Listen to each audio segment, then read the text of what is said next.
Auckland Central It's in the Ballot show. We're here live from the Herne Bay Plantonk Club, and these, I'd say, are some of your candidates. Others have not made it here tonight.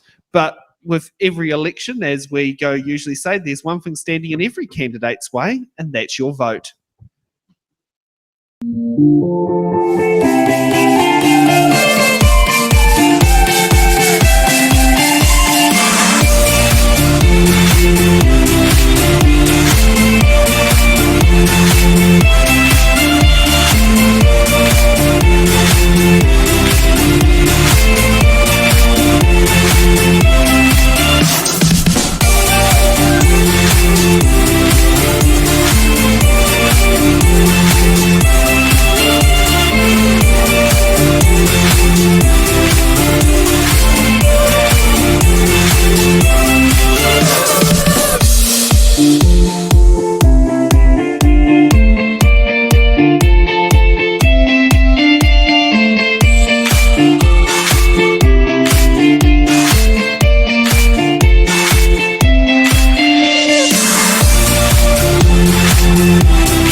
And kia ora, good evening, and welcome to today's show for It's in the Ballot here. Today we have a good variety. I think we've got, half of the Auckland Central candidates, and probably the half you haven't met yet. But we're going to obviously have a bit of a fun day with our good candidates here on why they should get the electoral vote for the next upcoming general election. So let's kick off with, is it Madeleine? Madeleine, let's kick off. You get to start off with your opening statement. You've got 60 seconds. If you want. No, actually sit down. No, that's easier for the camera person. Okay, let's fire it away. Hi, everyone. I'm a local resident and a proud Aucklander. Thank you for the opportunity to speak today. Vulnerable animals need a strong, unwavering voice in Parliament. I will advocate for a just transition away from industries and practices that treat animals as commodities, not only to improve the lives of animals and the health of our communities, but also to reduce environmental degradation, protect our ecosystems, enhance our food security, and lower our resource consumption. Thank you. Okay, next up, Paul, your opening statement. Okay. Yeah, hi people. I'm also a local resident in as much as I live in Auckland. I'm standing for Rock the Vote because it's a new movement. It's the first time in central politics, but they stand for personal freedoms, transparent democracy, and traditional values. And we are not politicians. None of us are politicians. But we've had 88 years of politicians, and all we've managed to do in that 88 years is flip-flop from left to right and red to blue and back again. So we think it's time that we had a little bit of fresh blood in the Parliament, and we can actually have a voice for the people rather than the voice to the people. So yeah, vote for me as your electorate candidate. I will do everything I can to make your voice heard in Parliament, and not the other way around. So vote for me, and also vote for Freedoms New Zealand for your party vote, because that's a second tick for me as well. Thank you. Okay, next up, Guy. Hi, everybody. First of all, thank you all very much in the studio for coming in to be with us today. And thank you for those online who join us from around the region and across the nation. You too are very welcome. Why am I standing as an MP? Well, it's a core point within the New Nation Party that we return democracy to New Zealand. Every single one of the MPs in the House at the moment have long forgotten that it is their job to represent the people who sent them to Wellington. And we want to turn that round into democracy by saying to you, vote for the person, whichever one of us it is, who's going to best represent you from this electorate and indeed all the other electorates, but then party vote for New Nation Party so that we can create an army of the people in the House to stop whatever governing party there is excelling themselves and doing the stupid things that we've seen over the last few years. Okay, and next up we've got, now, do you prefer to be known as Christopher or Chris? My mother calls me Christopher when I'm in trouble. I go by the name Christ, but the ballot won't let me write that. So you can call me Christopher, and it might cause some kind of PTSD, but I do take cannabis for that. So yeah, I'm inside my therapeutical window. So call me what you want. Basically, I'm here to be servant to the public. Oh, fair enough. So your opening statement. Well, after that opening statement, I don't know how to say any more about my political party. Aotearoa Legalise Cannabis Party, the shadow banned party since 1996, standing out for the animals, the elderly, the middle-aged, and anybody else that still hasn't come out of their cannabis closet. We just had a referendum, 1.4 million people, swing vote of 70,000, and sadly the other 120 delegates down in Wellington there don't want cannabis spoken of. So we are trying to still represent ourselves and all of the cannabis consumers. The endocannabinoid system is a body system that's not known about and or spoken about in the medical industry for the last 50 to 80 years, or maybe it has been mentioned and they've decided not to inform us about it. We've currently got a medical system that we are able to have cannabis prescribed to us by our doctors, and I'm looking forward to inviting everybody to have a more safer harm reduction alternative to the intoxicants that we have readily available. So I'm here for adult choice, pro-choice and body sovereignty for all of the citizens of Aotearoa and CBD. Okay, thank you for that. And last up, Andi, your opening statement. Hello. Do I wait until I'm on the screen? Oh, right. Yeah. Okay. My name's Andi. I was born in Palmerston North. I've been in Auckland in the city centre for about the last 10 years in a city centre apartment. While I'm standing this time, you might remember me from the local elections, we might not. There's a reason why there's a lot of candidates here today from none of the major parties, and that's because with our current voting system, you win your first choice. If you wanted to take a punt on a party or person you're not sure whether it's going to get elected or not, there is a risk that your vote, if you don't get that candidate in, gets wasted. So some people are afraid of split votes and wasted votes. But there's a thing called the single transferable vote, which is a way of recycling your first choice if it doesn't get in. So then people are more likely to take a punt on novel and small issues, which big parties really don't need to champion in order to get voted in. And so I'm about trying to show that independent voices can still run. Yeah, thank you. Well, it sounds like we've got a very good advocator for STV. Now, just for any of the people who are wondering why we don't have many of the other candidates, including the big 4, 5, 6 parties, we have had the unusual step with the returning officer for Auckland Central, who has blatantly refused to give us details. Now, I'm amazed we've managed to get these candidates here, including some of them were phone calls that were within the last 2 hours. Auckland Central's returning officer said, go to Google. Now, we put in a request for the contact details back on September the 20th or around about that date. We sent a follow-up about a week later, and we basically were ignored.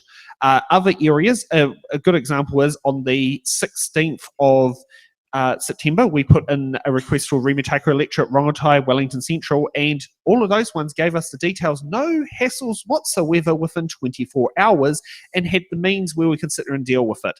And I would like to sit there and point out, if the Auckland returning officer, you're watching this show, we are dealing with over 180 candidates across New Zealand. We don't have time to play silly buggers like your game. So in future, if you want to help us do justice for democracy, don't stand in the way. It makes it a lot harder for us to give us an equal opportunity. And the thing is, some people might not blame you for the decisions you've made to stall this show from happening. Some people might sit there and say it's us deliberately not inviting candidates there, which is not us. So in future, think twice before you do it, and don't sit there and stall us on there. And it'll be interesting to see if you actually did this to other media organisations or singled us out. If you chose to single us out, you made a very bad decision there. And I hope in future you think twice before doing that. Otherwise we would have to step in and go to, say, the Ombudsman, which I do remember mentioning in an email when you doubled down on the contact details that we're considering the Ombudsman. I don't like going to the Ombudsman. I usually use that as a threat when I have to deal with wins. I do not want to use that against the Electoral Commission, considering they've got very pressed with their resources. So that's my moan and groan with the local returning officer. And can I just sit there and say, for every other returning officer we've dealt with in the country, you're doing a fantastic job. And thank you for Angel from Manarewa, who went out of the way to make sure we had a few candidates who get on there. Now, for those who are wondering in the electoral boundaries, I'm sorry we haven't got the map ready to go for tonight, but can our candidates give us an idea of which suburbs Auckland Central are in so the voters can get an idea who can vote for you? Who would like to kick off what suburbs? Well, I could start because I've been tramping the streets and desperately asking people that they really should vote for me. And we're talking about Herne Bay and the other two bays. We're talking about a little bit of Grafton. We're talking about the entire area of the CBD and out as far towards St Heliers as Mechanics Bay. That just about gives you the answer. I also know Waiheke Island is part of Auckland Central. Yes, I had trouble catching the ferry because the ferry operator is now restricting all the ferries that they use to Waiheke, and that will be one of the points we fight for the people of Waiheke Island. And Andi, what were you? I'd also like to add a shout out to people who live in apartments. They're known as non-private dwellings. I was a census collector for non-private dwellings. It's really hard to get access to some of them, and obviously hard for people to reach out to the people in the apartments, like halls of residences. Thank you. Yeah, that's a good point. And make sure if you're not enrolled, get yourself enrolled. You can enroll right on the polling booth on the day. You don't need ID. If you do fill out a paper form, make sure you put your signature on it, because if you don't do that, it doesn't. They have to send it back to you to update. That's one of the things I remember from my electoral roll work days, was those people not putting their signatures on. Now, the questions we think you'll be asking after watching today's show. Can you please go on to camera 3, please, Ian? Okay, and I'll get it so I can actually read it on here. Okay, so are Kiwis prepared to see New Zealand residential house sales reach 30% to overseas buyers in order to receive a tax cut? Is it time to triple the Serious Fraud Office budget to $49 million to match the efforts and resources MSD spends on investigating benefit fraud? And this one, very local for the people in the area. Will commercial fishing in the Hauraki Gulf be a thing of the past after the election? So those are some topical questions we'd like to do. And I would like to welcome back Jill for stepping in as our local question host. How are you this afternoon? Very good. And I just have to apologise to the 5 people sitting here. It was me who gathered you all here this morning, actually. Yeah. So, yeah. You've done a good job. Absolutely. Yeah. Okay. So now with the question, with the questions here for It's in the Ballot, each candidate picks the box number and then gets to answer the question that's in the box. Now we do have there where each candidate has 2 button cards. So if a candidate who, what's the best way of describing that? This is what happens when you have a mind blank. I'd like to interject. Well, that's a good way of putting your button cards. So yeah, the button cards are where if a candidate wants to add their comments to that question, they can go in and put their use their button card to add in their answer. They only have 2 of them, so they've got to use them wisely. And if there is a bit of a hairy question that they don't like, they can defer it to another candidate. And I cheekily always like to sit there and say, defer it to one who's not here. Particularly if they're part of the main parties. So now, because we've got a good number of candidates here, we use a random list order generator to get our orders for each round. Guy, you get to go up first. What box number would you like to pick? You're assuming I can count, of course. Yeah. And I'll go for number 12.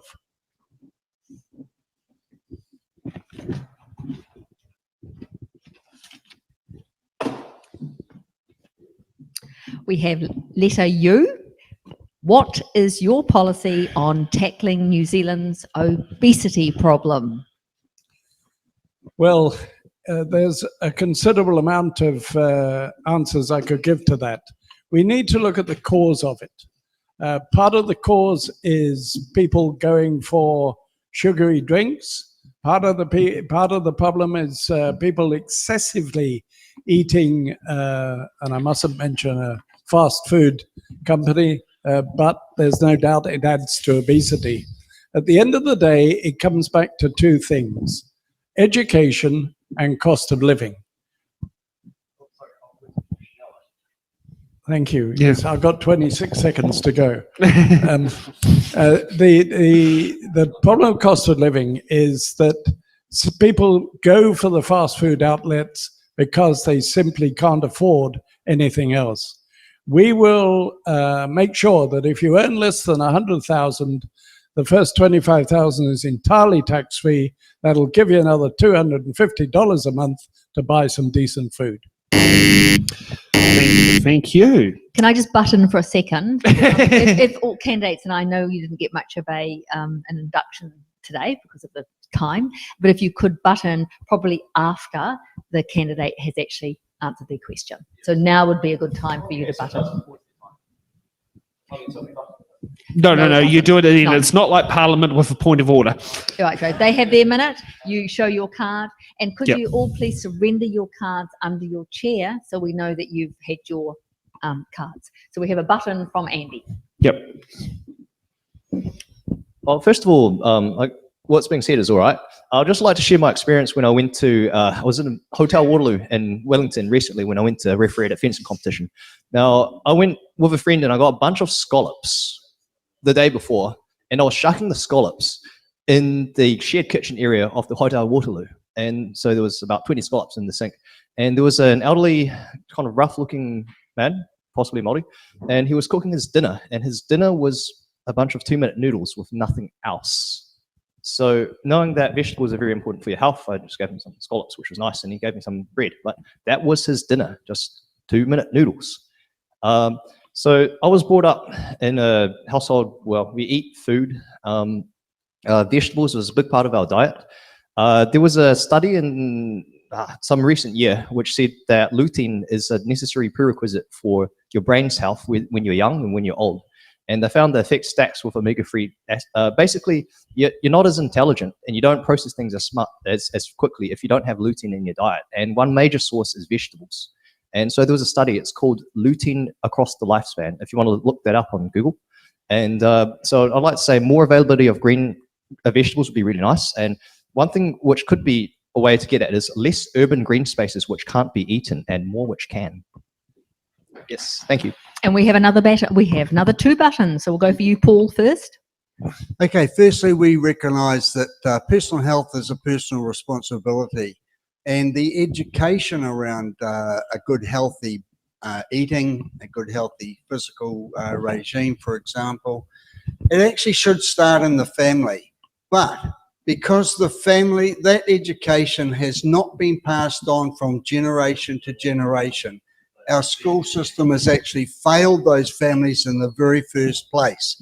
So instead of having the RSE curriculum, which we would take out of the health system, we would introduce a healthy living curriculum instead, so that we can restart the education process for kids, rather that is not getting passed down from parents. So, basically the system has let our people down. You can tax them as much as you like, but it's not going to incentivize them to make good decisions. The other thing that's already been mentioned is the budgets. We agree with New Nation Party's policy of the 25,000, but we also believe, and this is a policy that has been around for a long, long time, we also recognise that GST is a very targeted and a very oppressive taxation system. So we would remove GST and replace it with a 1% financial transaction tax. It goes across the board and it's much fairer, and it will return in at least the same amount, so it's cost neutral. Okay, and our next button. Can we butt into a button? No. Well, yes, you can, but you'd have to use all your cards. So it wouldn't be advisable. Would be wise. Yeah. So thanks both. Look, we are obviously an animal rights party. A lot of what's not talked about is how we thrive on a plant-based diet. It's shown study after study to assist in developing healthy populations. Personally speaking, I believe the pressures on our public health system would reduce hugely if we had healthier eating patterns. Eating meat and dairy has been related to diabetes, cardiac problems, and some kinds of cancer, especially colon cancer. The AJP wants all New Zealanders to live healthy lives. And that's all I have to say. Thanks. And just want to ask, are you also in the vegan club as many of your fellow candidates are? Okay, I think you have more things in common than what the ACT Party has in diversity, because I think they called diversity in their caucus was having a vegetarian. The only issue I have with that answer is that most animals eat meat as well. And talking about animals, we've got a little friend over here, a bird who's obviously interested in politics. So I don't know if someone wants to just sort of guide it outside before it's a little worried about human beings. Okay. Lovely, thank you. Madeleine, you get to choose the next box number.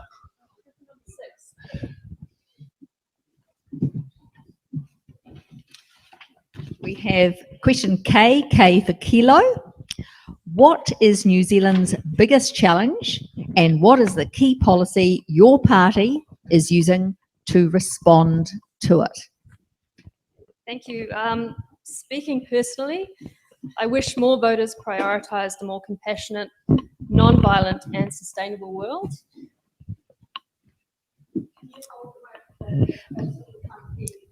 Is this better? Like an ice cream, like licking an I can ice do cream. that, thank you. I would like to see climate change solutions made a priority and more support for economic models that are more appropriate to the problems that we face now, such as the circular economy that AJP advocates. I would like more people to see that everything is interconnected, that the rights and welfare of all beings, human and non-human, and the planet are interwoven. We need more effective solutions to help animals and the planet. One of these is a transition away from animal agriculture to plant-based farming. Button, please. We have your last button. Oh, no, you haven't used the button yet, have you? No. Have you? No. Okay. Oh, you're first, yep. The biggest problem that faces New Zealand is, let me ask you, when you hear the sort of draconian behaviour from our government, without regard for consultation or people's interests, don't you sometimes wonder how Kiwis can do that to Kiwis? And the reality is they're not making it up themselves. There is a control or influence coming from the WEF, the World Economic Forum, through the United Nations and down into our government to influence the way our government behaves towards its people. And if you doubt what I'm saying or you think it's a conspiracy theory, then just Google World Economic Forum and Agenda 2030 and find out exactly what they propose for the world and New Zealand. We will solve that problem because when you give us the authority to have any influence at all, we will come out of the United Nations and all associated agencies. Okay, Christ. What box number? Lucky 13.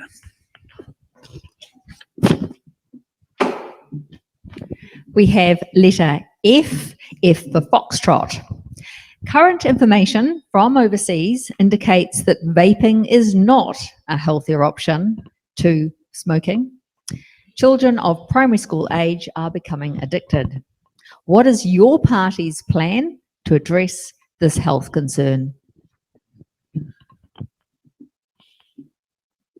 Cannabis is the answer. If we remove the single-use vape cartridges from every single shop that is popping up left, right, and centre in every single town and city in our country, and put a safer alternative out there, which I know might seem weird to everybody. Cannabis is the answer. It's already proven in other countries where people are consuming what is known as hemp cannabis, and they're having it as a THC-free smoking alternative. It has all of the terpenes, which are called aromatic compounds, like you're sipping on a lovely gin and tonic and it has lemon squeeze on it. It's not for the kids, but if a child is to find cannabis, they will do no harm to themselves. They will enrich their own human body's endocannabinoid system. We don't have an internal vaping system. Remove vapes from single use, allow adults to have free choice of expensive vape liquids and expensive units, and remove it out of harm's way for the children. Thank you. Okay, Andy, what box number? Yeah. Your microphone so that we at home can hear you. Alrighty. I'll just take the closest one. Is that number 28? I mean, it's as good as guess as any. It's like, I mean, if we select these by random chance, why don't we select representatives randomly as well? It's pretty representative. Anyway. Okay. That's a great idea, Andy. We have P for Papa. yeah. Would you double or halve our our population growth? I'll repeat that. Would you double or halve our population growth? This is a fun one. So first of all, it's not just me who has to decide what's our target population number for each electorate. It should really be done on a per electorate basis. So I think for each electorate, we could have periodic, maybe 10 yearly referendums on what the target population could be, and how people react to that target, that's a different matter. But obviously legally, really the main options you have for target populations is you either control births, deaths, immigration or immigration. Those are the four options you have at your disposal. Obviously, there's a lot that you can't touch, but just the fact that you actually per electorate, you all decide, you all go in your little groups and you all discuss, and you decide, not the group of us elected people in Wellington, but you decide your electorate. What do you want to be your target population in your electorate? That's my idea. Thank you. That's definitely something a bit different. Well, put it this way, you could ask to jump up your population and that could end up having half the electorate cut out. So, Paul, you want to use the button? Why not?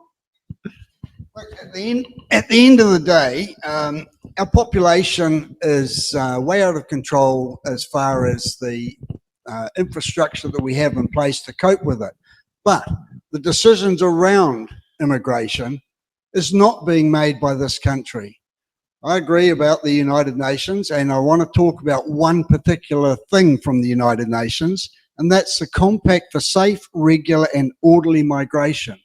Now, this was a document that under John Key, Peter Sharples went away and signed. Oh no, this one was Winston Peters, wasn't it? Yeah, this was Winston Peters went away to Morocco and signed it. What it does is it actually makes illegal migration legal. It actually influences the lawmaking process in New Zealand. Our own Crown Law Office said so. So we need to take back control of our own borders, and we need to take back control of our own policies. Okay, and now, Paul, you get to choose the next box number. Yeah, I'll have 21, thanks. Oh, yes, the voting age at one point in time. With any luck, again. I don't know, Grandma might disagree at 95. We have question M for Mike. The statement, opposition parties do not win elections, governments lose them. Do you agree with the statement? No, I don't agree with that statement. I don't think parties win or lose elections. I think it's more through the influence of media statements they tend to be the biggest influencers in the country, particularly around the time of an election. You'll notice that the 5 parties here are all minor parties. The reason for that is because the other 5 or 6 parties don't need to attend these sort of events. They get, for example, Labor 1.2 million plus of the broadcasting fund allocation. That's over a quarter of the allocation goes to one party. So there's no way that you can have a fair and equitable election when that sort of misrepresentation goes on. We've got the minor parties, and we're talking about the main minor parties like Freedom's New Zealand. They get a mere $66,000, and that's to cover the 4 parties under that umbrella. You know, that's $15,000 a party. You can't run a campaign on that. Most minor parties run on volunteers and whatever budget that the candidates themselves and the members of those parties can put in. It's time we went back to a system that actually was fair and equitable for all parties. Sounds like another advocate for STV in one aspect or another. Okay, Christ, what box number? You get to start the next round. I would like to pick, ironically, let's go with 16.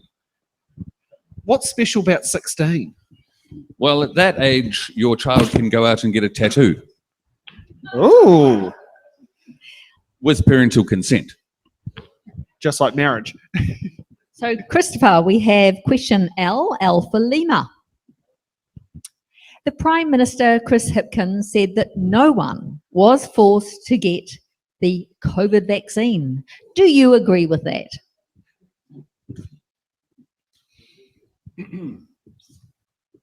I do believe that I witnessed several occasions where we were given very serious alternatives to freedom.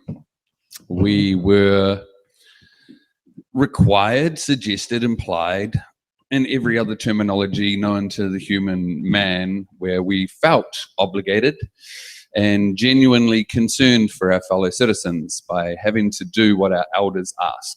If you've ever been a child, I was a child once, now I'm an adult, and sometimes my mother and father were both wrong. I believe that nobody was forced to. I've been forced to do things myself.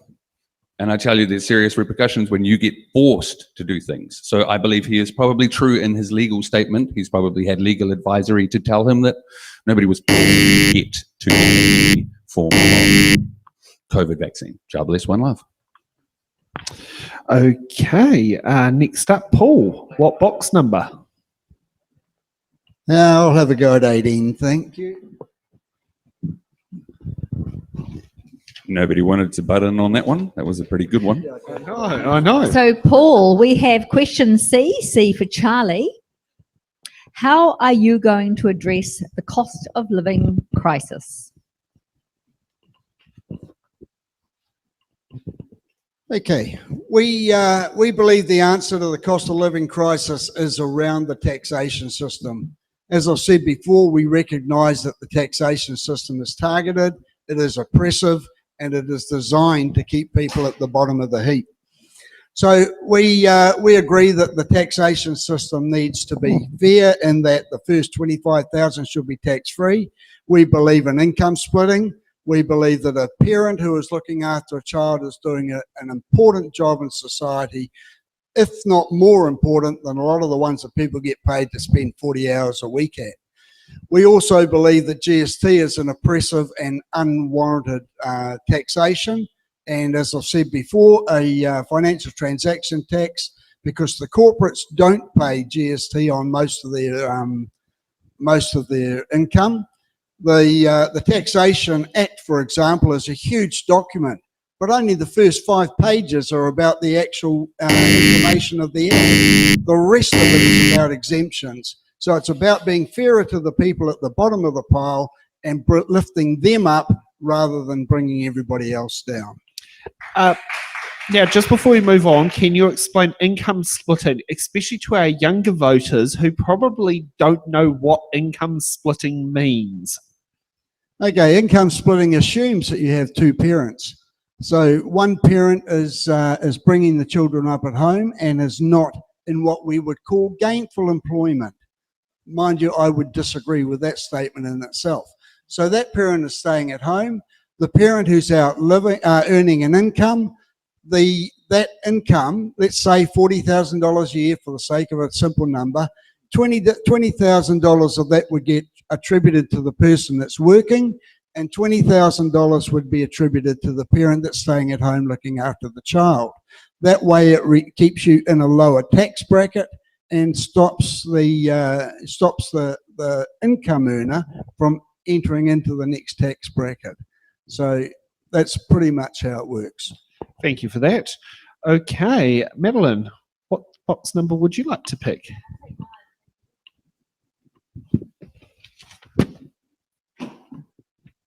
So, Madeleine, we have question AB Alpha Bravo. What are the three most important issues that New Zealand is facing? Sorry, Yes. The last question. Yeah. It's what happens when there's only 26 letters in the alphabet. Well, in the English alphabet. Okay, so in a recent poll, Kiwis expressed the cost of living as number one, followed by housing and climate change. Certainly a whole foods, plant-based diet can be much cheaper. We have a flagship policy to gradually transition New Zealand to a plant-based economy, meaning 50% fewer greenhouse gas emissions and more availability of land for housing. Okay, and just want to ask, a big push on the local fruit and vegetable markets, considering now I'm not sure about the Auckland example, but I can very speak about the Wellington example, and your Rongotai candidate, Atom Emmet, is a frequent visitor of the local market, Newtown Market, where the fruit and vegetable prices are about 30% below the supermarket. What ways are we going to get to make sure we have more of those markets staying there and they're not going to be stamped out by the credit corporates, such as Foodstuffs and Progressive? That's a very good question. So I think just supporting our local farmers is really the first thing to do. Encouraging people to go to farmers markets. That's going to help a lot. Okay. I love the yep. I love the answer about supporting local. And yeah, I do coffee at the Newtown Market, so that's how I know half all the stuff that's going around. And Adam has been very good at getting us contact for the Animal Justice Party. Yeah. Now, Guy, you get next box number. I'll take 22, please.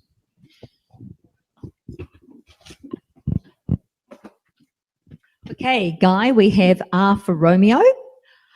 What will happen to the winter energy payment if your party is elected to govern? Well, first of all, we have to review them because they are patently inadequate at the moment. But at the same time, we have to make sure that that review is wise and sensible in the context of the appalling economic condition that this government has left us in. We actually don't have any money to spend. But we in the NMP have a heavy streak of compassion. And the reality is, I will not go forward and allow our old people and our needy people to shiver in damp houses through another winter. So we will conduct a review, and I don't want to really prejudice the outcome of that, but I'm pretty damn certain it's going to tell us that we need to increase it and we need to index it in line with the price index so that they continue to enjoy warm, dry winters in the years to come. Okay. Next up, Andi, what box number? I'll take the closest one again to you. That would be probably number one, I guess. Number one, that's the closest one. Makes it easier to reach the other ones later. So, Andi, we have question Y for Yankee. Will your party equip the Serious Fraud Office with a similar financial investigation budget that the Ministry of Social Development, that's MSD, uses to detect benefit fraud? Well, first of all, yes, definitely, but take it from the MSD budget after we have a universal basic income, which makes most of the MSD functions less relevant, or something similar to that. Basically, serious fraud is a lot of money, and that is a lot. If you're looking at the amount of gain per dollar spent, it will probably be better to invest more in that area rather than trying to chase people up, whether they are currently single or not. I mean, how do people even know that anyway? How do they investigate that? Well, a definition the second from thing Wins is, sorry, I'm just going to not hit the button just yet. So the question was your party. So I'm going to reiterate once again that I don't have a party. Now I'd like to talk why I don't have a party. That is because there are pros and cons to party membership. And in a party, you have to stick to the brand identity of the party. And the brand identity is often chosen to have as little overlap with other parties as possible, even if they're good. This is because of the fear of wasted votes or split votes when parties are overlapping their target market. As an independent candidate, my target market is basically everyone who respects my vision of respecting your vote. No, not just tossing your vote in the trash if your actual first choice doesn't get voted in. Modern computer science allows us to recycle your vote to your next choice if your first one doesn't get in. This is called single transferable vote.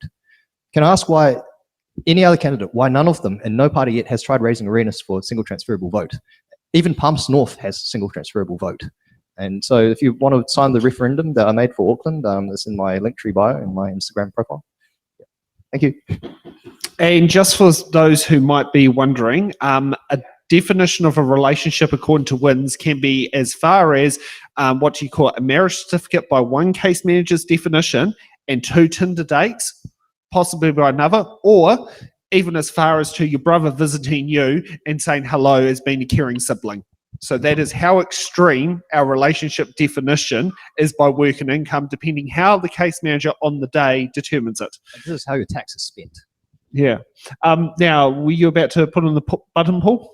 I used my two, but very quickly, if that's all right. 15 seconds. Okay. I think it's totally wrong to redistribute the responsibility from MSD to the Serious Fraud Office. What should be happening is that MSD should be being held to account to do their job.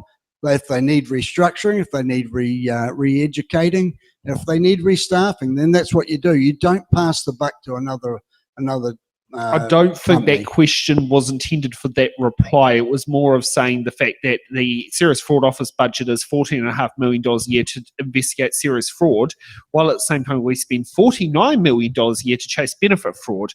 And we probably get as much money in return from chasing benefit fraud as we spend investigating on the Serious Fraud Office budget. So I understand the question, but the implication of the question is that it's just shifting the responsibility. Oh, I mean, I want them to go after serious fraud, to be honest. But yeah, it was. Now, Paul, you get next box number. I know. Okay, give me number 5, please. So we have question Q for Quebec. Nice and simple. Should we review the ban on single-use plastics? Should we review it? Well, definitely we should review it. I don't agree with a full-out 100% ban straight away. Banning shopping bags, for example, yeah, it might stop a few, but it's not the bags that are a problem. It's what people do with them. We used to use them all the time at home for other things, but the fact that you're banning something just because it's an ideological insight is the wrong reason. It needs to be managed through a process where you can come up with an alternative that is both environmentally and financially sustainable and reasonable. Because at the moment you get people going into the supermarket who can't even carry their stuff home. They carry it out to the car, throw it on the back seat, and then make 4 trips into the house. I guess the alternative. A button. Thank you, Madeleine. I think we need to take some personal responsibility here. In my opinion, We've got microplastics, we've got sea turtles, birds, sperm whales found with plastic in their stomachs. The Animal Justice Party promotes sustainability. We are wanting healthy land, healthy oceans, healthy people, healthy wildlife. As do we all. Okay, Christ, what box number? Rua.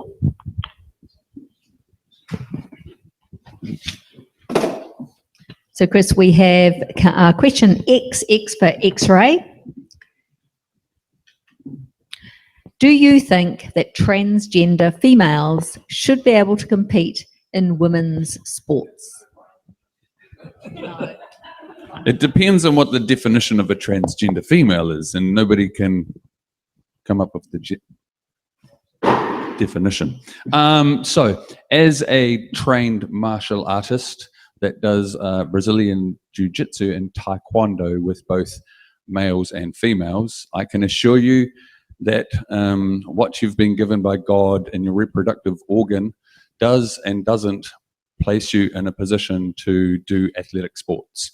I feel that if they want to participate in athletic sports, then there should be a subcategory for a transgender, just as we have the Olympics. And then, sorry about my NPC, we used to call it the Special Olympics. I'm not even too sure if I'm allowed to say that right now, but we used to have that as well. Don't know what the new name is. I'm not too sure what the new name is. There's probably a new name, and I mean not Paralympics. Paralympics. Okay, to all the people who have lost limbs and are still wanting to participate in some form of Roman Colosseum activities to prove their worth. And much as Andi pointed out, maybe we should represent ourselves at a random basis, where I participate in the 100 metre class lead to remind Auckland City. Guy, what's your box number? I'll take number 19, please. So, Guy, we have J for Juliet. Lovely girl. The future of local government report says the current local government funding and finance system is already under pressure and is not sustainable. How is your party going to respond to this issue? Oh, I'd love to respond, but I'm actually going to defer. Do you want And to which defer? candidate do you want to defer it to? Well, Andy can answer any question we throw at him. And as he doesn't belong to a party, he's the best person to answer. Thanks. So I actually have a series of 3 answers that have been published apparently in the Waiheke News, because they do very much touch on the subject. So so I was sent a bunch of emails to request. Basically, everyone here has been sent that email, and we answered pretty much that question. They didn't actually send me a link, so I can't actually read the articles, but I do have a copy on my phone. Okay, so yeah, right. So basically, at the moment, your money gets taken from your income or wherever, and then it goes to Wellington, and somehow indirectly then it goes back to the decision makers locally who decide, why don't we cut out the middle person and we ring fence some of the income from local areas, and we let the local board spend more of that money, because they should be more informed on what the local needs are. And one way to do that could be to put tax cuts on income and take money from land and ring fence most of that for local spending. Okay. Well done. Madeleine, what box number? Don't I get another chance? No. No.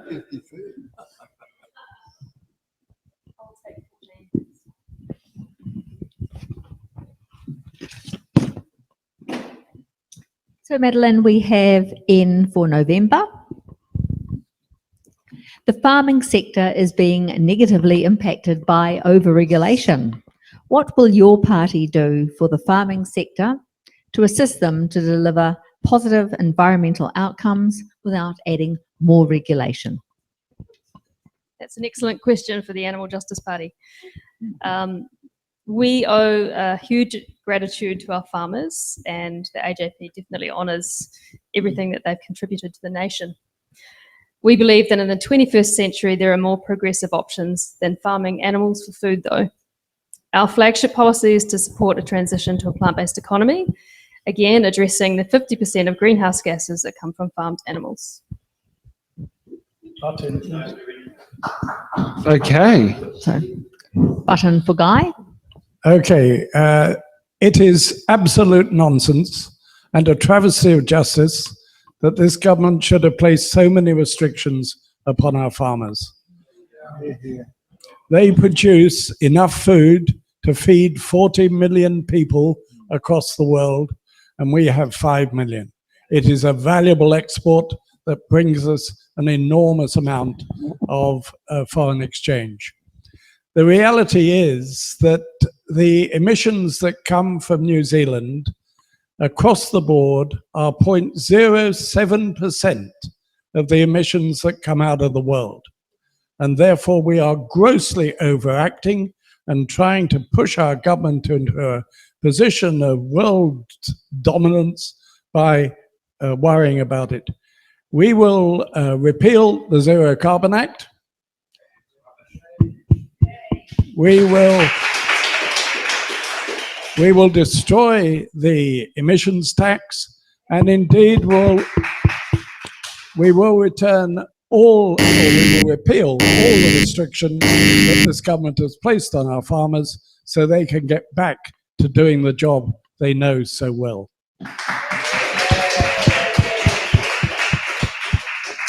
Fiery answer. Okay, Andy, what box number? Number 3, is that the one in the corner there? Okay. Okay, Andy, we have O for Oscar. What is your party's position on the Resource Management Act, known as the RMA reform? Well, the first thing I have to say is I don't have a party for the aforementioned reasons. And the second is that I'm not specifically certain which Resource Management Act reform this refers to. So, although I would like to ask the candidates here and if they have any suggestions. You can use your defer card Yeah, if you wish. Oh, that's probably a good idea. Yeah, who do you think would be more appropriate to answer the question? Wait, let me think about this for a Guy. second. Resource Management Act. That's about who approves buildings and things, right? Subdivisions. Subdivisions. Yes. I see. Yeah. Paul. Yeah. You want Yeah. Paul? I have to recognise the limits of my knowledge, and I believe, defer it to Paul. Yeah. Okay, the RMA is a huge document. It's very, very complicated. And yes, it needs reforming. It needs simplifying. But we have absolutely no faith that the current political system and the players within that system are capable of making that decision with the best interest of the people at heart. Because at the end of the day, the United Nations impacts our legislation making process. It's through a process called soft law. And what it does, it signs people up to these programs within the United Nations that they say are non-binding. But as our own Crown Law Office says, they do not have an uninfluential impact on our legislation making. So that's a double negative. What the current law says, it does impact our legislation process. Okay, Madeleine. What box number? 17.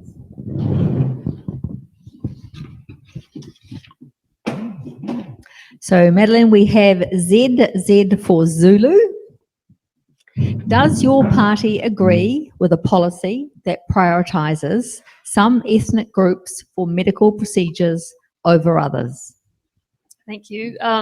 When we come back to our core values of compassion and equality, we often prioritise meeting the needs. We must prioritise meeting the needs of all New Zealanders. My personal opinion is to trust our healthcare professionals to prioritise those most at risk.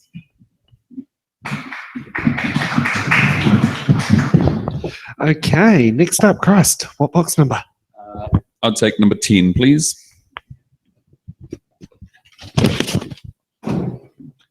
It is question AA, Alpha Alpha.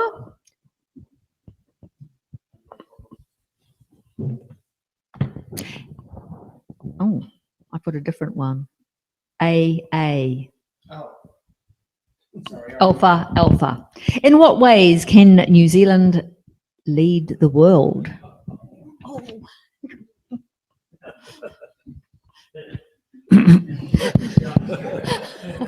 Have you seen the hashtag cannabis is the answer? Recently, I don't know if you follow the cannabis news. Most of it isn't on public media. Some of us follow that as an alternative source of truth. So in Thailand, they decriminalized or legalized medical cannabis. It was a 1 billion turnover last year. The new Prime Minister of Thailand came in and said, I will legalize medicinal cannabis. Everybody heard, I will legalize cannabis. And so all of the hill forest garden people brought $1 billion to their economy. Now, if our government wanted to choose some form of adult use, licensed cannabis tourism, maybe we could put it over on Waiheke Island. Maybe some of the vineyards could also be cannabis vineyards. Any Wellington There is suggestions? some legacy farmers allegedly living in Waiheke Island that could vote for Aotearoa Legalise Cannabis Party to lead the world in a new tourism that's an old tourism. It's called fun and enjoyment. God bless, one love. Andy, what box number? Just that one over in the corner there. Number 5, I think. Is that number 5? 4. 4. Okay. Number 4.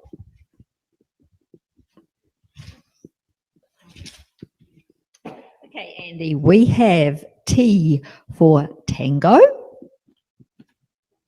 Rest homes are losing registered nurses to Te Whatu Ora as they are unable to match the pay packages.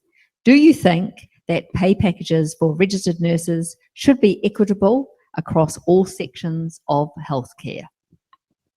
Well, my short answer is yes, it makes sense. What reason could there be for trying to, well, otherwise the rest homes would not have enough registered nurses because they're not bound to one particular employer. So by the free market, they'll go to whoever pays highest. And so the question, I guess, for everyone is, do you believe that rest homes need registered nurses? Because if you do, either you're going to have to fund the rest homes more, or you're going to have to drop the wages of Te Whatu Ora, and that's not going to happen. So the question is, how much do you think rest homes need registered nurses? Overseas, some rest homes do not exist. This is the burden of elder care overseas is often on the extended family. Luckily in New Zealand, we have people willing, like registered nurses, to work in rest homes. And yeah, so just have a think about that. Yeah, thank you. Okay, Guy, what's your next box number? I'll take number 15, please.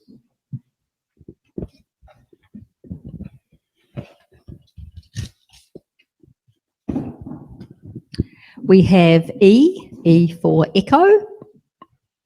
The Future of Local Government report says a significant fund is also needed to support climate change adaptation activities. How is your party going to respond to this issue? Well, the very first thing we need to do is to define climate change adaptation facilities, because I strongly suspect the question implies some sort of mitigation process. And that is not what the NMP believes. We have some very strong scientific evidence that says that the changing weather is not impacted by human activity. It is simply, please feel free to applaud.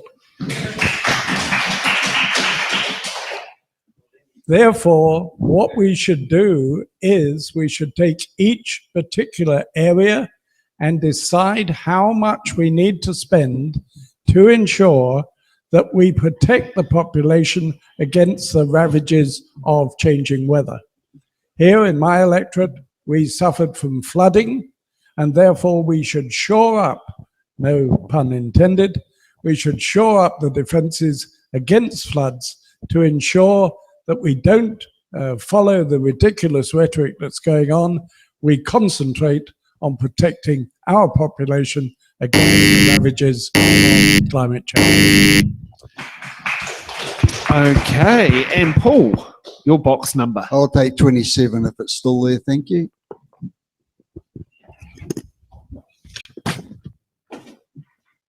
We have question A for Alpha.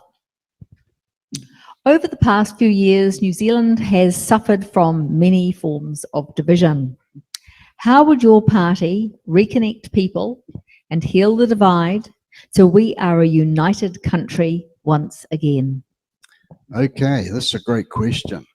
So we at Rock the Vote, we promote an open and public debate, discussion around the Treaty of Waitangi, but we would exclude academics, lawyers, and politicians from this process. They're the ones that got us into the position we're in right now. And they've done that by reinterpreting and misrepresenting the real te reo and original draft in English of the Treaty of Waitangi. So we think that that needs to be held at a community level so that everybody understands what the real treaty means. And it needs to be interpreted in the English language of the day, not the reinterpreted meanings of today. So if you really want to look at the language of the day, the only documents that were translated into Maori from English at that time were the 4 Gospels. So go back and read those Gospels because they will tell you exactly what the Maori language of the day is, not the reinterpreted and misrepresented of today. And Andy's got a button. Oh, I just chose this button so I could have something to say on this. So I do agree that we do want to be openly discussing these things, but some people do have very real fears about how the current interpretations of what they might think the Treaty of Waitangi means. And most importantly, whether it conflicts, for me, up to the universal suffrage of 1893. So I'm going to talk about World War I, Easter Rising in Ireland began because the English were trying to conscript the Irish to fight in the wars before the Germans were Nazis. In October 1911, in Wuhan, you might have heard this in 2020, but Wuhan was the site of a revolutionary war. It was an uprising against a birth-based ethnic minority ruling class called the Manchurians, who ruled the multi-ethnic and multicultural empire of China for a couple of hundred years until October 1911. There was a war to remove that birth-based privileged aristocratic class. Now, many of our grandparents and great-grandparents were on either sides of revolutionary wars. But so anyway, this is where people are coming from when they're kind of afraid of going back to those days. So people need to be talking about this and why this may not be what we mean. So talk about these things. Okay, thank you, candidates, for asking. You want to throw in another button? Okay. We have a button from Chris. How will our party reconnect people and heal the divide so we are a united country once again? If you've ever attended a social outing and you've sadly witnessed a few of the musicians having to hide in the green room, well, I tell you, it's secret. We don't hide there. It's absolutely amazing. There's not all sorts of things. So to bring the musicians fully out into the audience, what we need is crowd participation. What the musicians do in the green room connects the citizens, the humans, and the people to the human soul enriching experience that is brought onto them by their mystical culture that has brought some musicians world fame from the consumption of cannabis. Now, I'm not suggesting everybody consumes cannabis. All I'm saying is that the human body has an endocannabinoid system, and I suggest that you research it and then possibly speak to the other politicians, myself included, about how we can change the common understanding of what a cannabis user is. God bless, one love. And while mentioning on there, we're going to be taking a break. And I just let you know, we don't have a green room for the candidates to hide in. So you can actually talk to them on stage right here. Or I've actually been pointed, there is a green room, but we can all walk in it. So we'll see you back after the break for hard-hitting questions.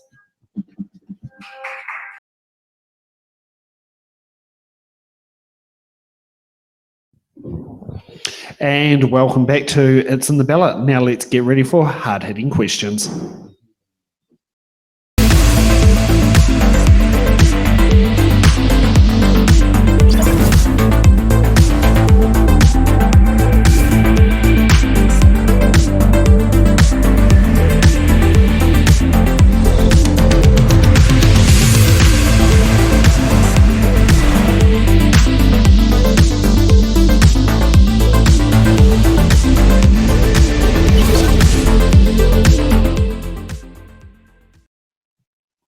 Okay, so for hard-hitting questions, these are the questions we get all candidates answer to the same question. And some news there, you cannot use your defer cards because you're deferring it to someone who's already going to be answering the question. And don't bother using your button cards because you're already going to be giving your answer anyway. We have two hard-hitting questions for this afternoon. Our first hard-hitting question is, what is the most pressing issue in the Auckland Central Electorate? Let's kick off with Paul. Okay, for me, it's population growth and the implications thereof. So we're already seeing the overloading of our infrastructure, our sewage system, big sinkholes appearing everywhere, up to 3 or 4 Olympic-sized swimming pools worth of sewage going into the harbour every day. So we're also seeing is councils imposing rates rises well and truly above the cost of living. We're seeing between 7 and 15% rate rises on average. So why are we seeing such high rate rises? The simple answer is the imposition of things like the C40 status for the city come with huge cost budgets. That alone, the C40 status, has a budget of $2.8 billion over a period of 4 years. It provides absolutely no service improvement. All it does is provide electric instead of diesel buses. So it's ideologically different. Thank you. Next up, Andy. You can probably guess my answer to this one. So the most pressing issue in the Auckland Central Electorate, I believe, is trying to decide what is the most pressing issue. Because we all have different ways of assessing what's the most pressing issue, what's the most urgent, what's the most basic need, and both ourselves on behalf of others. So how do we know what we think is most pressing is actually the most pressing? And that's with more, how do decision makers like us, well, maybe us, how do we know what you guys want? And when I was studying in the university, not one time did I remember any local council person, no local government person. None of them came up to us. We didn't have any sausage sizzle where they could just ask us what were our thoughts. And so, because I thought it didn't matter. That's why single transferable vote is important, because it matters. That makes sure your vote important. Yeah, sorry. Okay, Madeleine. Thank you. So the most pressing issue is the cost of living. When people are struggling, their companions, animals, are often affected as well. Our party's core values include passion and equality, and I feel personally strongly that people should have more of a level playing field. The Animal Justice Party will work with other parties who share our values. Okay, Guy. In all truth, it's not for the local MP to decide what the pressing issue is. Too many MPs try to control what happens in their electorate, when in the reality, a local MP's job is to support from the centre the initiatives and actions that the local authorities want to take. And I'm not just talking about the council, I'm talking about genuine, people-orientated local authorities. So before I answer this question, I need you to know that I've already consulted the Heart of the City CEO. I've consulted the chairman of the local board so that I understand what they need. I invited Wayne Brown to invite me to his office, and he didn't even reply. But what the others decided was that the most pressing issue is safety, crime. We have to return our streets to safety, and we have a 9-point order, law and order policy that will ensure quick resolution and safety for our citizens. Christ, what your answer?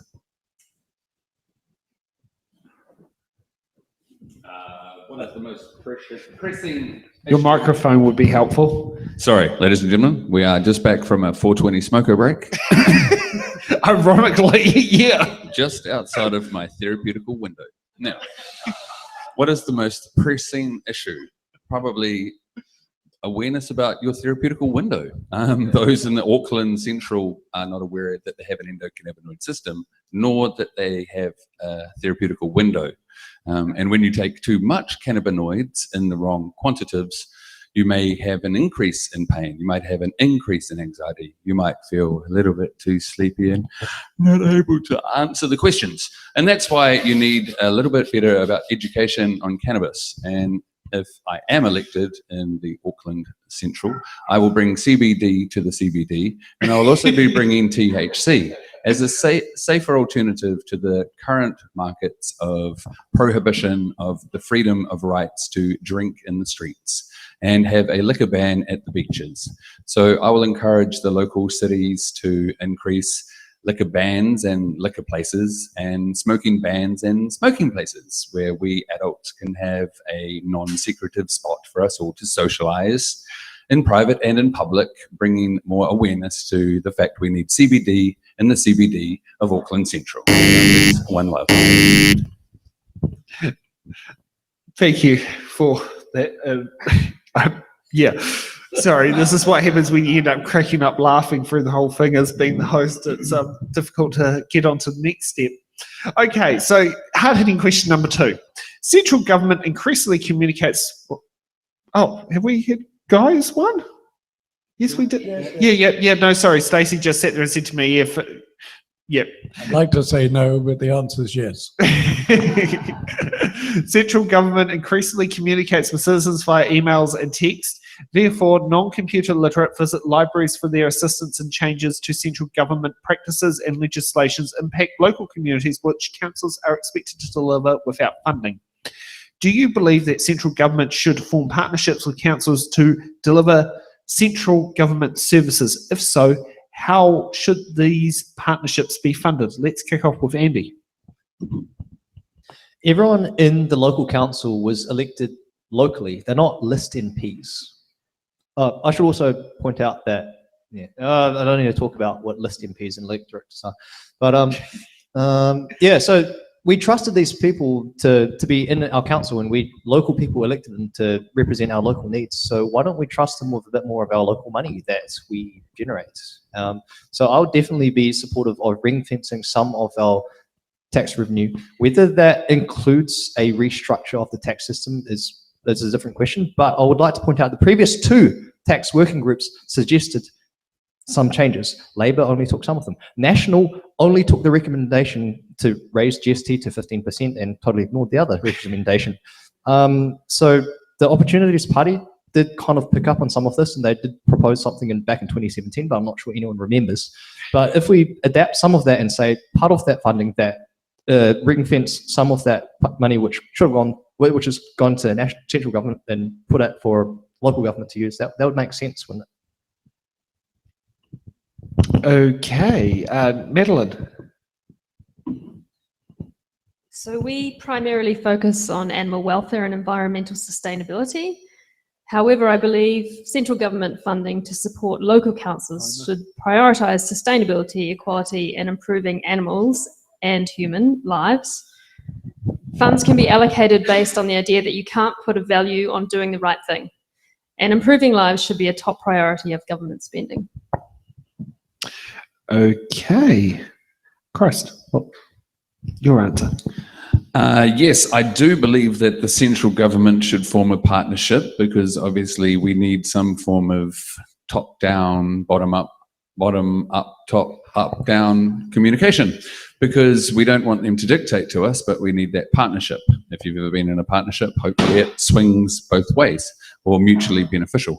I would fund it, obviously, by allowing the councils to form some form of social clubs where they can cultivate cannabis and raise awareness through these social clubs that is council approved, and therefore the local police could discuss with the council how they can turn a blind eye to the somewhat speakeasies that will pop up, much like the Dutch Amsterdam coffee shop, where the police turn a blind eye to the distribution of cannabis. We would be doing the same thing.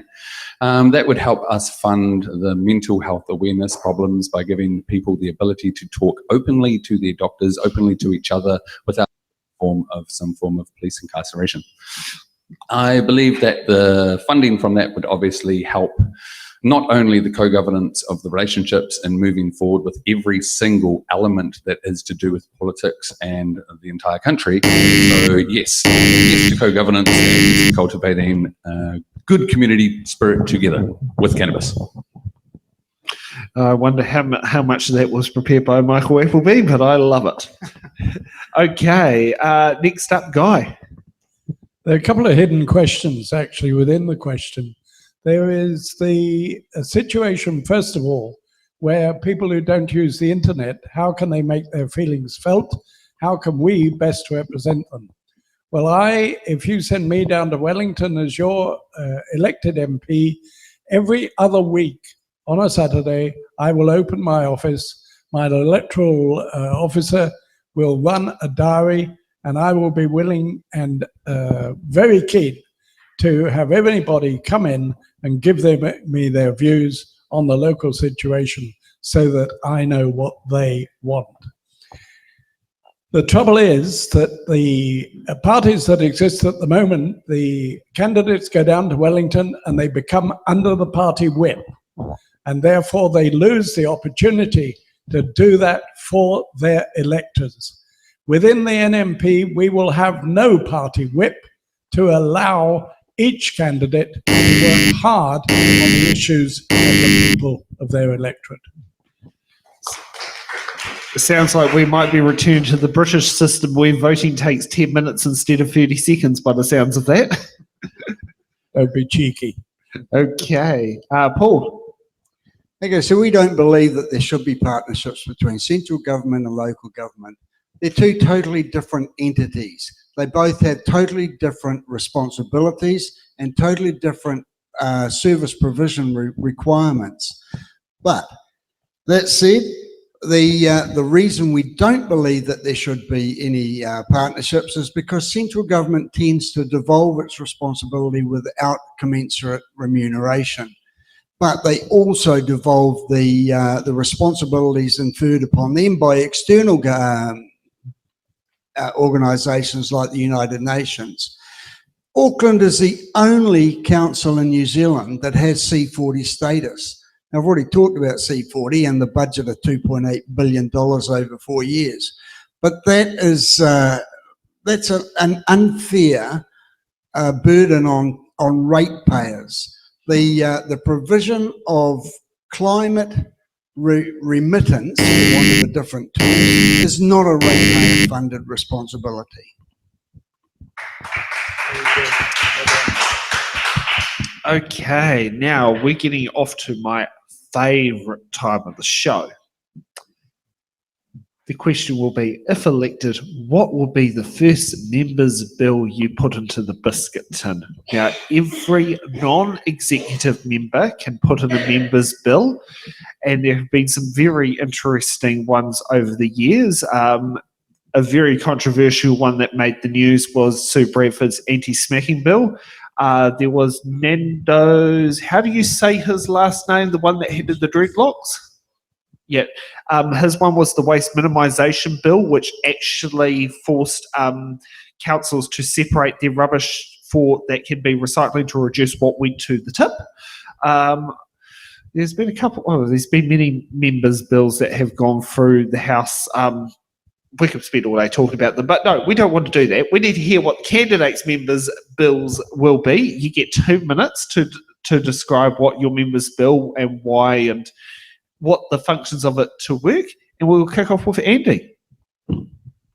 I'm not going to talk about single transferable vote anymore today. I'm assuming that's already going to be mainstream. So my private member's bill, if I did want to put one in, would be for something that no current party would probably risk, even though it is probably in the interest of all their parties. And that is a completely consensual alternative to imprisonment. You may have heard of the prison abolition movement, which says that prisons are inhumane and they're really costly. And because prisons isolate people from society, they don't help them rehabilitate. And so people say, okay, why don't we put people on parole? Well, we've heard in the past week or so, sometimes that comes with some risks.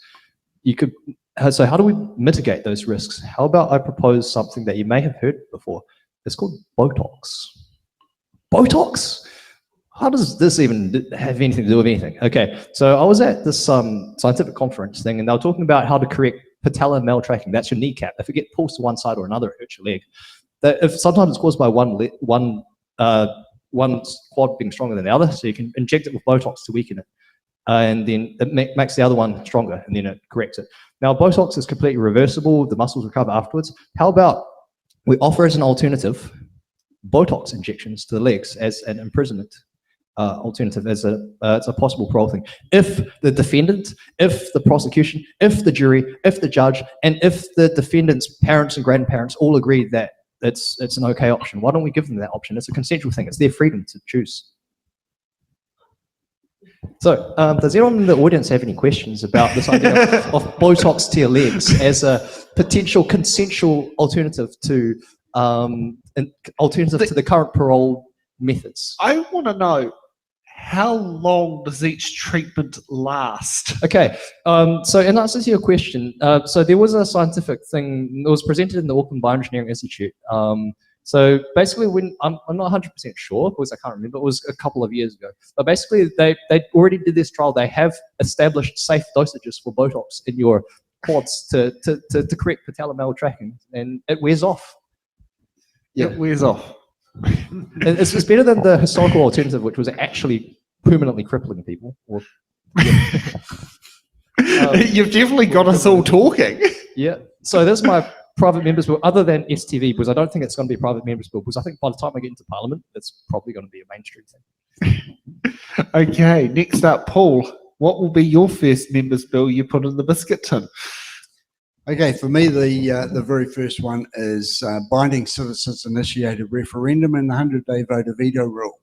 So what we're talking about is actually true democracy, something we haven't seen in this country to date. It has been in effect in Switzerland for over 105 years. They on average do 3 or 4 processes of referenda every year, and it can have up to 15 odd questions. And it's never been abused. So the difference about that is that binding citizens initiated referendum, it actually reverses the power imbalance. It reverses the power of politics back to the people. It takes the power out of Parliament. So if we have a voice, we can actually get people to actually engage in the process again. Because, I mean, at the end of the day, people are becoming less and less engaged in the political process. So if that's happening election after election, surely we have to realise that the current system is A, limited, and B, not working. So the only real alternative is to engage the people through the binding citizens initiated referendum. The 100-day voter veto rule is the same thing, but turned on its head. It's where the people get to say about a bill passed in Parliament within that 100 days, we don't like that legislation, and we want to have a citizens initiated referendum on it. The difference is that it's binding, because the current citizens initiated referendum in Parliament is nothing more than a poll. It's not binding on government, and it should be. So the only way to return that around is by making this stuff compulsory and returning the power to the people. Okay, Christ, what would be your first member's bill? Replacing the smell of sulphur in Rotorua with marijuana? That would be a benefit, but we like the sulfur compounds. They actually help the terpenes grow and the chemical formulation known as trichomes, which are attached to the cannabis plant. So, no, I would not do that. We need sulfur. What I would do, though, is I would add to the already existing legislation that controls alcohol, and I would slip the word including cannabis next to it. So we would have some form of alcohol licensing, alcohol legislation, and right next to all of the terms and conditions with every other situation where you have alcohol, you would have also cannabis. Then shop owners would be able to apply for an alcohol distribution license or a cannabis distribution license. Any farmer who cultivates wine or spirits or any other liquor that creates alcohol could apply for a license that would say cannabis on it. It is a very, very, very, very, very, very, very easy add-on. I just add cannabis to an already existing legislation. Once we find out how easy it is to live in a society where we have human body sovereignty of the rights and choices of what they put into their mouths, then we can discuss maybe harm reduction and possibly flippity flip around how much consumption we're using for this, that, and the other. But until then, the first thing that I will be doing will be simply adding cannabis right next to alcohol. We can advertise it not at the sports grounds. We can advertise it probably not a paid sponsorship, Liquor Land. I'm not encouraging to create a weed world. What I'm currently wanting is a very, very, very safe alternative to the current industries that run our country. There's 3 of them, and I won't mention them because they know that I know who they are, and that's why I stand here representing against them. You know who you are.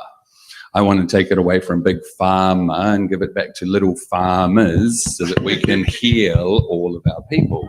I will implement cultivation of cannabis through the schooling system. I will add the fact that all children should know how to grow all herbs, what is now known as weed. God bless one love, vote for me, and we will set the plant free. I can picture some customs and excise inspections having very interesting results. Okay, Madeleine, what will be your first member's bill in the biscuit tin? Well, it wouldn't surprise you, but I would put forward a bill to support spay and neuter programs. The number of homeless animals in New Zealand is exploding. The pressure on shelters already bursting with unplanned litters is immense, and thousands of cats and dogs are euthanized in New Zealand each year as a consequence. As a guardian of 2 cats, I just can't imagine anything worse than that happening to my furry family. Funding for desexing is something we must action. The Animal Justice Party will invest in desexing programs, making it more affordable for Kiwis and relieving the burden on shelters. Desexing also offers numerous health benefits for our companion animals. It reduces the risk of certain cancers and infections, leading to longer, healthier lives. It can also help mitigate behavioural issues, enhancing the bond that we share with them. And let's not forget the impact on our communities. Stray animals can pose a threat to public health and safety, while desexed animals are less likely to roam and contribute to unwelcome behaviours. By investing in desexing, we are investing in the well-being of our neighbourhoods.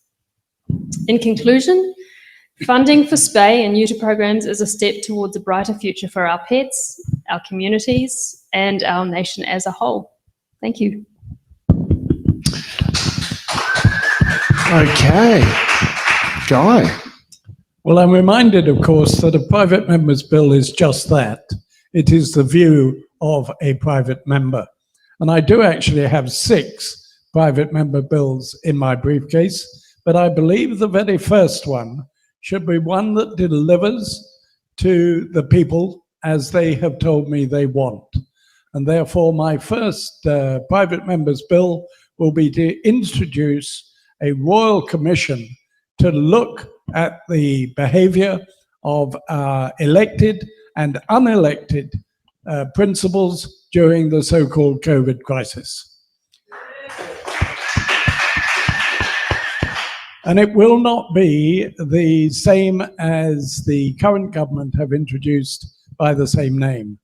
My Royal Commission will have a full set of terms of reference that look at all aspects and all actions that were taken by the government during that so-called crisis. And it will have a provision in there to make recommendations on whether prosecutions are valid and should go ahead or not.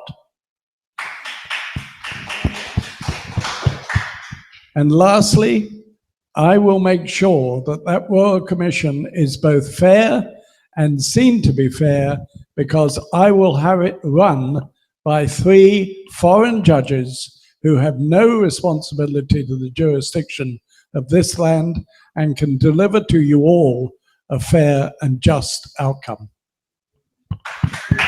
Now, just want to ask, will they be judges from Commonwealth nations? I'm undecided on that point, because my main concern is that they should have no connection with New Zealand or the judiciary here in order to be able to render a fair outcome. Okay. So now we're off for closing statements on why the Auckland Central voters should give you their electoral vote. And just remember, there are many candidates who are not here to give their statements, so you can guess what they are. Christ, your closing statement. Well, just as Andy, we're going to pick the closest leader. Hooray! That was easy. Now, back to just living our lives. No, if only picking the leader was as easy as picking questions out of a ballot box. We all understand that picking a leader to lead us is some form of torture, because I've only got 42 more seconds to encourage you to vote for me in this next election. Why would I want you to vote for me in this next election? Why would I want to vote for myself? Because I can tell you I'm brave enough and strong enough to stand in front of anybody who wants to talk down to me or try to represent me as them. And so I represent me as me, and I represent all of the cannabis people who want, obviously not to be dressed in a tailor-fitted cannabis suit, but at least to be represented by somebody who is fully aware of all purposes for cannabis, whether it's industrial, recreational, adult use, spiritual use. I have tried it all over the last 3 decades, and I'm willing to represent the cannabis portfolio that is yet to be done. Politician. Okay, next up, Andy, your closing statements. Well, it's going to be the same as my opening statement, consistency. So everyone here, most of us won't be elected to Parliament. This doesn't mean that nothing happens for the next 3 years. So just remember the single transferable vote. It's an issue where if we don't have single transferable vote and we still have the current vote, there's always going to be voters who would have otherwise taken a punt on something they really believed in, but didn't think that it might not be able to get the support of the major parties, and so they then choose not to vote for that. If we could instead recycle that vote to their second or third choices or something like that, that would be wonderful. And that's only something which only became possible after computer science advanced in the past 100 years. It's called single transferable vote, and it lets you recycle instead of just throw away your first vote. We're all about reducing, reusing, and recycling. Why don't we apply it to voting? Now, the other thing is I already have a referendum, request in mind, which is actually legal binding. Check out my Instagram or Linktree. It's got the link to, if you search on our action station, you might be able to find it. Okay, Madeleine. So myself and the Animal Justice Party are passionate about improving New Zealand's environmental situation and protecting our unique ecosystems for future generations of people and animals. I believe that if we nurture the connection between people, animals, and the environment, we can move towards a more sustainable future for New Zealand. Don't just be one more vote for the major parties, vote for your values instead, and help us to give animals a voice in Parliament. Okay, Guy, your closing statement. Well, before you decide to send me to Wellington as your representative, you need to know who you're voting for. So very briefly, I was 17 when I joined the Royal Air Force, trained as a fighter pilot, chased Russians around the North Sea, before, after 12 years, leaving, joining a merchant bank for 3 years, and for the next 39 years, I actually ran an international business that extended into 18 countries, and it lasted for all that time.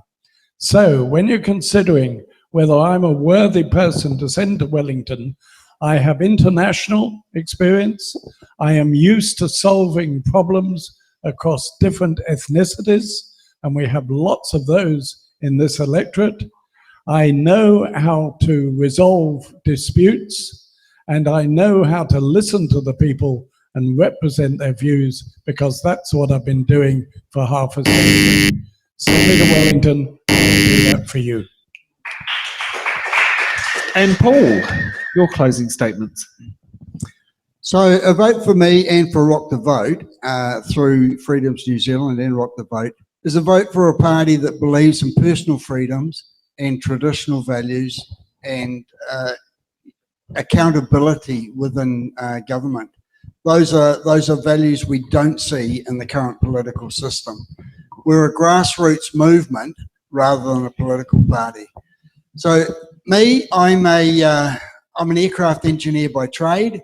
I've done 12 years in the Air Force. I've got 14 grandchildren. That's the only reason I'm doing what I'm doing, because I don't want them to suffer under the same system any longer than what we have.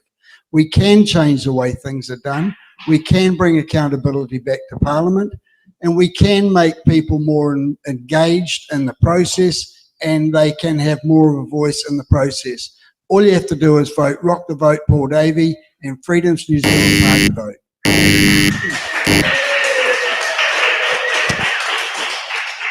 Now, just before we go, if you'd like to kindly make a donation for the running of the event, we do have a donation box at the front for that can sit there and help with the cost of the venue hire. These events aren't free of charge to produce, and every cent goes a long way. As we can say, we probably get less funding than many of the political parties, and maybe we might need to do it It's in the Ballot party, get the funding and produce It's in the Ballot shows. It's a tempting offer. It's a tempting offer. If we get 500 members to sit there and make that happen, we could sit there and look at that. Can I thank the crew in the studio for making today work, and thank Stacey for joining us from Wellington. Can we also give a big round of applause to the candidates for making their way out today to put their feet to the It's in the Ballot fire. And just before we go, Stacey, can you please put up the QR code? But we'd like you, this election day, decide to ditch Channel 1 or Channel 3 for your election night show and get your election night result coverage from the It's in the Ballot team.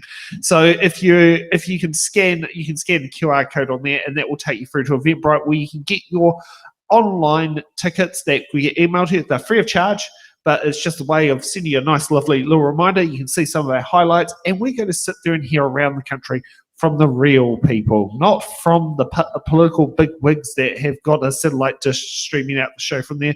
And if we have a party that's in, say, a broom closet of a pub in the middle of nowhere where the nearest telephone line's 200 kilometres away or something like that, we would like to get your view from there.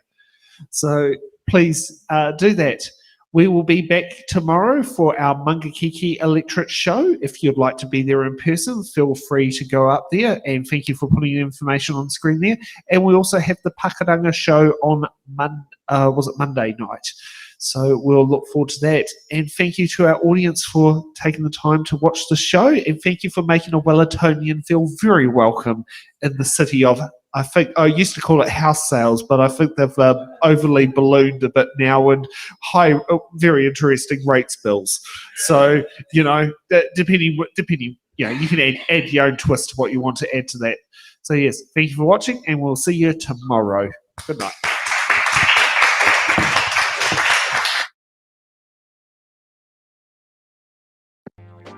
It's in the ballot. Provide a service Okay, I just want to say thank you to the It's in the Ballot team. They provide a service to the minor parties that the big media just don't want to know about. So, thank you for giving us a voice. Thank you for all that you do. We know it comes at a personal cost, and we wish we could remunerate you for that. But at the end of the day, thank you very much. You do a great service. Woo-hoo.